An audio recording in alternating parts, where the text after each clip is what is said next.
Imana yarimba numva nta kindi kintu nakabwiye Imana bikandenga nkavuga ni thank you urakoze Imana.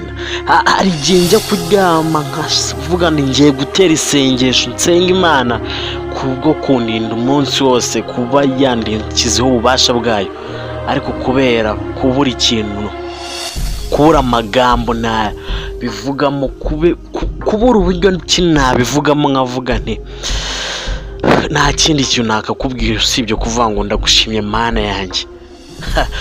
Bingana gute kubyuka uri muzima ufite imbaraga ukajya gukora, Imana ikaguha imikorere, then ugataha widegembye ufite imbaraga, ukabona ifunguro ry'umugoroba ukongera kuryama. Why not utashima Mana? Nta kindi kintu. Iyi niyo video cyangwa se iyi niyo audio mbashije kuba nakora mu buryo bunyoroheye, kuvuga ntangiye no kubura uburyo nabivugamo, nta na kimwe ndi bukatemo mu marangamutima mfite nonaha. Nawe uyumve, ntuyumve nawe utabashije kubona uko ufata ifunguro nk'uko nari ndi kubivuga.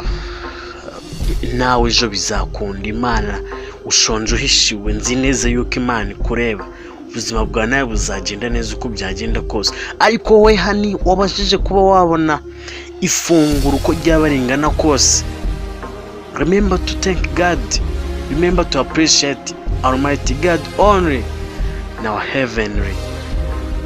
Muri no si biratugoye kubona umuntu abyuka akagenda akagaruka akiri muzima. Biragoye kubona umuntu muzima wabashije kubona agaciro nk'ako ngako Imana iba yamuhaye, agapfusha ubusa. Nibuke no gushima Imana.